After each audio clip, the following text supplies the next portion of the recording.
Today we will analyze one of the biggest shocks in La Liga this season. At the Bernabeu Stadium, the giant Real Madrid had an unforgettable night when facing Celta Vigo, a match whose result defied all predictions. And the Spanish media didn't need many flowery words. Just one phrase was enough to sum it all up: the Bernabeu earthquake. And this is the number that created that earthquake. The final score was 0-2. Unbelievable. Real Madrid was defeated by Celta Vigo right on their home ground. So how could such an unbelievable scenario happen? Let's start with the first half. Okay, part 1. The shock at the Bernabeu. Everything began with a difficult and somewhat stagnant first half for the home team.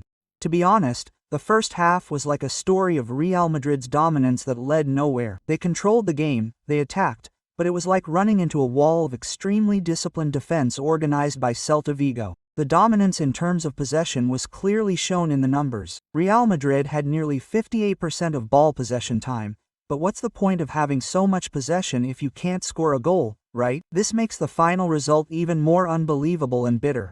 And it was a half of missed opportunities. There were chances for Bellingham, Vinicius, and especially Arda Güler.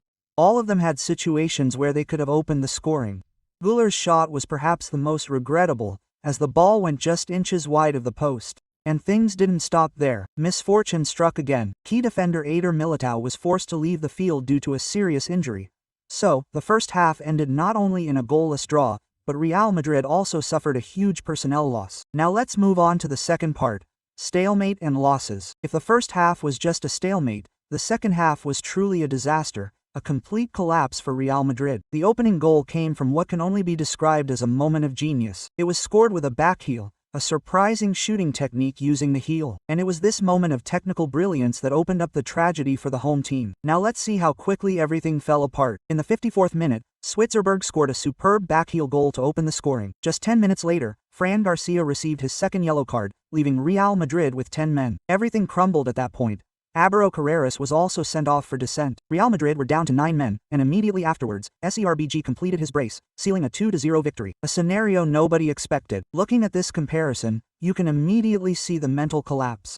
Real Madrid received 2 red cards, Vigo none. Clearly, the home team completely lost their composure. Moving on to the third part: red cards and tragedy. Don't think this loss is just about losing 3 points. No. It has extremely serious and immediate consequences for Real Madrid. This statistic exposes all of Real Madrid's problems in this match. Ineffectiveness. They unleashed 23 shots, a huge number.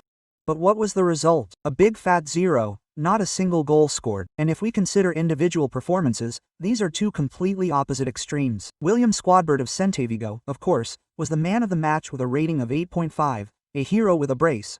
Meanwhile, Real Madrid's Fran Garcia had a disastrous night, being the worst player on the pitch with a rating of only 5.3. And this is the most important thing: this defeat has a huge impact on the La Liga title race. This is not only an embarrassing defeat but also a major blow to their championship ambitions. The number says it all. 4. This is the new points difference between Real Madrid and their arch-rivals Barcelona at the top of the table. A truly alarming gap. The final part is full of serious consequences. The feeling of a crisis is truly engulfing the club. This defeat is just one piece of a much larger and more worrying picture. Pressure is now mounting from all sides. Firstly, coach Carlo Ancelotti is facing intense scrutiny. Secondly, the defense is in a real crisis after Militao's injury. And finally, right before them is the crucial Champions League clash against the formidable Manchester City.